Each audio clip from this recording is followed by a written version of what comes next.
கத்துறாங்களா? எல்லாத்துலயுமே கத்தினீங்க டிவிக்கு டிவிக்கு டிவின்னு.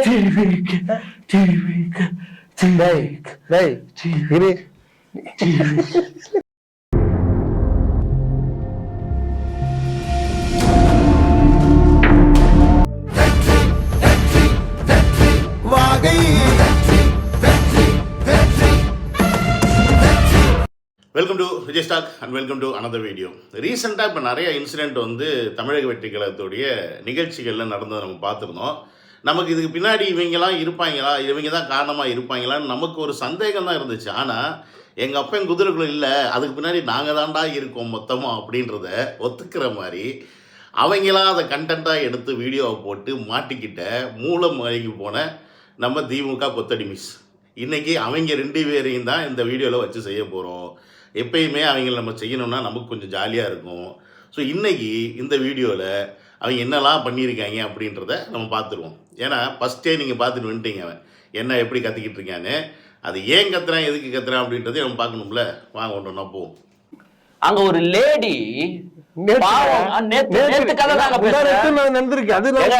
இவனுங்க எங்க போனாலும் எங்களுக்கு தெரிஞ்ச ஒரே சம்பவம், ஒரே விஷயம் என்னன்னா கத்துவோம் டிவிக்கு. அது எதுக்கு கத்துறோம் அப்படின்லாம் தயவு செஞ்சு கேள்வி கேட்காதீங்க.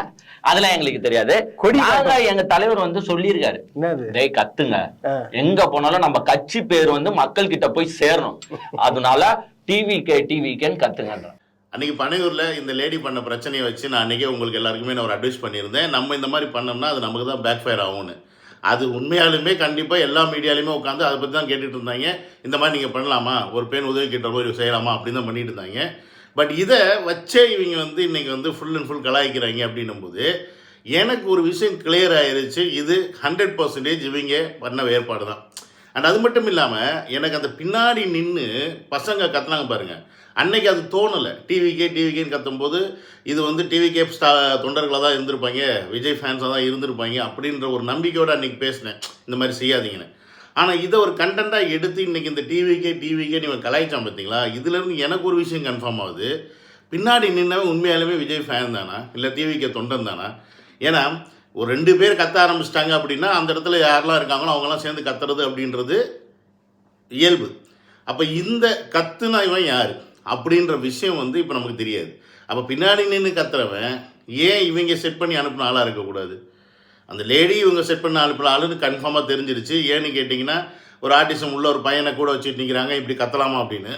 அதுதான் இங்கே கேள்வி. இவங்களுக்கு ஈவு இறக்கும் அப்படின்ற ஒரு விஷயம்லாம் கிடையாது. பணம் சம்பாதிக்கிறதுக்கு என்ன வேணால் பண்ணுவாங்க அப்படின்றது இப்போ இவங்க பண்ண இந்த டாஸ்மாக் ஊழல்லே தெரிஞ்சிருச்சு. அதுக்கு தளபதி வச்சு கிளின்னு கிழிச்சிக்கிட்டு இருக்காரு. 1000 கோடி ரூபா டாஸ்மாக் ஊழல் அடிச்சிருக்காங்க. அதை பற்றி பேசுகிறது இவங்களுக்கு துப்பு கிடையாது. ஆனால் இதை பற்றி பேசுவாங்க. வெறும் கையளவு தான் குடிநீர், கையளவு நீர் தான் அந்த 1000 கோடி அப்படின்ற மாதிரி தளபதி போட்டிருக்காரு பதிவில். உண்மையாலுமே அதுதான்.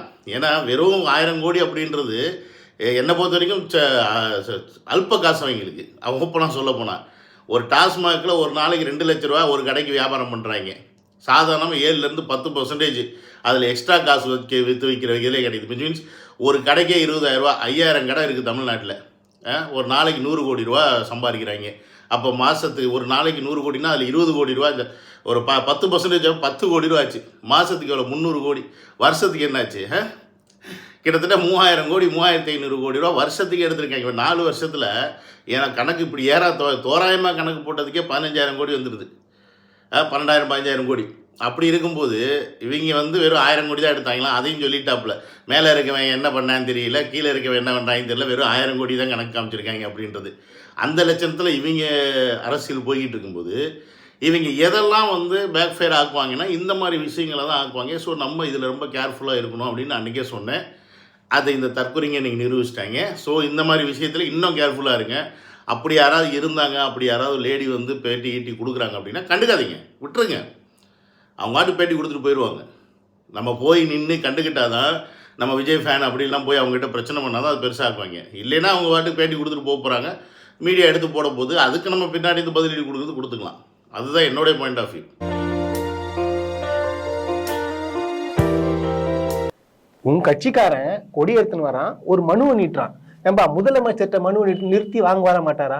முதலமைச்சருக்கே வாங்குறாருன்னா நீ என்ன பெரிய அப்பாட்டக்கிறான்னு நான் உன்னை கேட்கறேன். நானே மத்தவங்க எழுதி கொடுக்கறத சொல்லி குத்த படிக்கிறேன். நீ ரசிகரியாம உன் பின்னாடியே வராயா, இப்படி குடுக்குறாயா பேப்பரை? நீ ஏன் அவர்கிட்ட குடுக்குற? ஏன் மனு போறாரு? இதுவும் அவங்க பண்ண ஏற்பாடு அப்படின்றது நல்லா ரொம்ப வெட்ட வெளிச்சமா தெரியுது. ஏன்னு கேட்டிங்கன்னா இவங்களே சொல்லிக்கிறாங்க, 2 பேரும் ஹெல்மெட் போட்டிருக்காங்க, சேஃப்டி ப்ரிகாஷன்ஸ்லாம் வச்சுருக்காங்க. ஒரு மனு கொடுக்குறாங்க ரோட்டில், அந்த மனு வாங்க முடியாதா? முதலமைச்சரே இறங்கி மனு வாங்குறாரு, உங்கள் தளபதி இறங்கி வாங்க முடியாதா அப்படின்னு கேட்குறத போயினமோ மற்றவங்க பார்க்கவும் நியாயமாக தான் இருக்கும். என்னுடைய கேள்வி என்னென்னா, விஜய் ஃபேனாகவே இருந்தாலும் அதை அவன் அப்படி பண்ணுறான் அப்படின்னா தப்பு தான், என்னை பொறுத்த வரைக்கும் தப்பு தான். ஏன்னு கேட்டிங்கன்னா, ஒரு ரோட்டில் அவங்க காரில் போயிட்டு இருக்கும்போது நீ பின்னாடி பைக்கில் போயிட்டு இருந்தாங்க மனு நீ கொடுக்குற, உண்மையாலுமே விஜய் ஃபேனாகவே இருந்தால் கூட கண்டிக்கத்தக்கது, வன்மையாக கண்டிக்கத்தக்கது, அதை செய்யக்கூடாது. அப்படி இருக்கும்போது இந்த பார்த்தீங்களா இவங்க ஹெல்மெட் போட்டுருக்காங்க, இவங்க சேஃப்டியாக இருக்கிறாங்க, ஒரே ஒரு நிமிஷம் அந்த வண்டியை நிறுத்தி வாங்கியிருக்கக்கூடாதா அப்படின்னு நீ வக்காலத்து வாங்கும் போதே தெரியுது விளக்கண்ணை நீங்கள் அனுப்பின ஆளுங்க தான் அப்படின்றது. ஏன்னா ஒரு சிம்பிள் லாஜிக், விஜய் அந்த இடத்துல ஒரு காரை நிறுத்தி ஒரு மனு வாங்கினார் அப்படின்னா இப்போ ரோட்டில் போகிறவங்கலாம் வந்து கொடுக்குறான்னா வாங்க முடியுமா? ஒன்று சரி, விஜய் போனாவே அந்த ரோடு டிராஃபிக் ஆகுது, ஏன்னா பின்னாடி பசங்க பைக்கில் போகிறாங்க வர்றாங்க, சுற்றி சைடில் போகிறாங்க, அதுலேயே டிராஃபிக் ஆகுது. இதில் ஒரு நிமிஷம் நிறுத்திட்டாருன்னா டக்குன்னு சூழ்ந்துருவாங்க, எல்லாம் சூழ்ந்துட்டாங்கன்னா மொத்தம் இதுவும் டிராஃபிக் ஆயிரும். விஜயினால் வந்து ரோடு பாதிக்கப்பட்டுச்சு அப்படின்வீங்க. இன்னொன்று என்ன கேட்குற, முதலமைச்சர் வந்து முதலமைச்சர் நிறுத்தி வாங்குறாருன்னா அவர் என்ன போகும்போது எல்லாமே ஏண்டா முதலமைச்சர் போகிறதுக்கு தாண்டா ரோட்டை ஃபுல்லாக பிளாக் பண்ணி வச்சுருக்கீங்க, அவர் என்னைக்கிட்ட நிறுத்தி வாங்குறாரு? நிறுத்தி வாங்குற இடத்துக்கு போகும்போது தாண்டா நிறுத்தி வாங்குவார். அந்த இடத்துல மக்கள் கூட்டம் அங்கே இருப்பாங்க, இவர் கரெக்டாக போய் வண்டி நிறுத்துவார், பின்னாடி ஒரு 10 காட்டு இருப்பாங்க, அப்புறம் போய் வாங்குவார். அது வேறு, அவருக்கு புரோட்டோக்கால் இருக்குது, அந்த இடத்துல நிறுத்தி வாங்கலாம், அதுக்கு பாதுகாப்பு இருக்குது. விஜய்க்கு என்ன புரோட்டோக்கால் இருக்குது, விஜய்க்கு என்ன இப்போ பாதுகாப்பு இருக்குது? இப்போ ஒன்றும் கிடையாது. இந்த Y+ தான் இன்றைக்கி கொடுக்க போகிறீங்க. இந்த மாதிரிலாம் நீங்கள் பண்ணுறீங்கன்றதுக்காக தான் இப்போ Y+ அவர் அக்செப்ட் பண்ணிக்கிறதுக்கே ஒரு ஆப்ஷன் எடுக்கிறார், இல்லைன்னா அதை எடுக்க மாட்டார். ஏன்னா மக்கள்கிட்ட போய் நேரடியாக அவர் பழகணும் பேசணும் அப்படின்னும் போது இந்த Y+ வந்து அவருக்கு தடையாக இருக்கும். ஆனால் உங்களை மாதிரி புல்லறிவிகள் நிறையா வேலை பண்ணுறீங்க, அதில் யார் விஜய் ஃபேனு யார் எவன் ஃபேன்னே தெரியாது. கூட்டத்தோட கூட்டமாக நின்று பேரை கலங்க பண்ணுறதுக்குன்னு ஏகப்பட்ட வேலை பண்ணுறீங்க. இந்த மாதிரி காரில் போகும்போது வந்து பேப்பரை கொடுக்குறீங்க, தப்பி தவறி அவன் விழுந்துட்டான், ஏதாவது ஒன்று ஆகிப்போச்சு பார்த்தீங்களா, ஒரு நிமிஷம் இந்த கார் நிறுத்தி வாங்கியிருந்தா அவனுக்கு இது ஆயிருக்குமா அப்படின்னு ஒரு கேள்வி வந்து எவ்வளோ பெரிய இஷ்யூ ஆக்குன்னு தெரியும். ஸோ இதெல்லாம் தவிர்க்கணும். அதுக்குன்னா இப்போ அவர் Y+ எடுக்கப்படுது. பட் நீங்கள் இந்த வேலை தான் பண்ணுறீங்க அப்படின்றத நீங்களே ஒத்துக்கிட்டீங்க, இதுவும் நீங்கள் வச்ச ஆள். ஏன்னா ஹெல்மெட் போடாமல் அவங்க வந்திருந்தாங்க, கண்டிப்பாக அந்த 2 மூஞ்சி நம்ம பசங்க ஸ்கேன் பண்ணி எடுத்து புட்டு வச்சுருப்பாங்க, எந்த கட்சியிலேருந்து வந்தாங்க, எப்போ வந்தாங்க, என்ன பண்ணிட்டு இருந்தாங்க அப்படின்றத. அது உங்களுக்கு நல்லாவே தெரிஞ்சு தான் ஹெல்மெட் போட்டு போங்கடா அப்படின்னு சொல்லி ஆர்டர் கொடுத்து அனுப்பிட்டீங்க. சரி, நீங்கள் என்ன வேணால் ட்ரை பண்ணுங்கள், நாங்கள் அதை முறியடிச்சுக்கிட்டு தான் இருப்போம். இப்போ நான் என்ன சொல்கிறேன்னு பார்த்தீங்கன்னா, இந்த மாதிரி இன்னும் இவங்க இல்லை, இன்னும் ஏகப்பட்ட பேர் வருவாங்க, இனி போக போக போக இன்னும் ஏகப்பட்ட பேர் வருவாங்க. ஏன்னு கேட்டிங்கன்னா, தளபதி அவர்கள் டைரக்ட் அட்டாக் பண்ண ஆரம்பிச்சிட்டாரு. முன்னாடிலாம் வந்து ஏதாவது ஒரு விஷயம் சொன்னாங்க இல்லை நடந்துச்சு அப்படின்னா 1 வாரம் 10 நாள் இல்லை 1 மாதம் கழித்து தான் அதுக்கான அறிக்கை வரும், இல்லைன்னா வராது. ஆனால் இப்போ அப்படி கிடையாது. இப்போ ஒரு விஷயம் அன்றைக்கி நடக்குதுன்னா அடுத்த நிமிஷமே அங்கே வந்துடுது. அன்றைக்கி பட்ஜெட் தாக்கல் பண்ணும்போது பட்ஜெட் தாக்கல் பண்ணிகிட்டு இருக்கும்போதே ஈவினிங்கில் வந்துருச்சு அறிக்கை. நீங்கள் என்ன இதுக்கு பேர் பட்ஜெட்டா, விளம்பர மாடல் அரசுன்னு சொல்லிட்டு இவர் ஒரு பேரை வச்சுட்டார். விளம்பர மாடல் அரசு திமுக அப்படின்னு சொல்லி ஒரு பேரை வச்சுக்கிட்டாப்புல. அப்போ இன்றைக்கி இது 1000 கோடி ஊழல் அப்படின்னு சொல்லிட்டு ஒரு விஷயம் வருதுன்னா அதை எடுத்து இன்றைக்கி இவ்வளோ வெறும் 1000 கோடின்றது சும்மா கண் துடைப்பு மாதிரி தான் இது தெரியுது. எவ்வளோ கேவலமாக சிபிஐ வந்து கேட்டிருக்காங்க டிஎம்கேவை பற்றி. ஸோ அப்படின்ற மாதிரி சார், சிபிஐயில் அமலாக்கத்துறை, நான் வேறு அப்பப்போ கன்ஃபியூஸ் ஆகிறேன், ஓகேங்களா. ஸோ இந்த மாதிரி அவரோட லெட்டர்லேயே வந்து கழுவி தான் ஊற்றிருக்காப்புல. ஸோ இந்த மாதிரி டைரக்ட் அட்டாக் பண்ண ஆரம்பிச்சனால இவங்க இன்னும் பயங்கர அட்டாக் பண்ணுறதுக்கு என்னெல்லாம் பண்ணுவோம் பார்ப்பாங்க. நம்ம செய்ய வேண்டியது என்ன அப்படின்னா, முடிஞ்ச அளவுக்கு நம்ம இல்லை சரி, நீங்கள் அங்கே இருக்கிற நீங்கள் என்ன செய்யணும் அப்படின்னு பார்த்தீங்கன்னா, முடிஞ்ச அளவுக்கு இந்த மாதிரி இஷ்யூஸ் எல்லாம் தவிர்க்கிறதுக்கு என்ன பண்ணுமோ அதெல்லாம் பண்ணுங்க.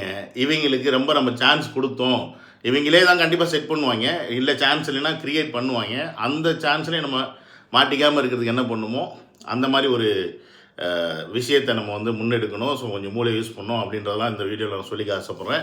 So see you on another video. Love you all. Take care. Bye bye.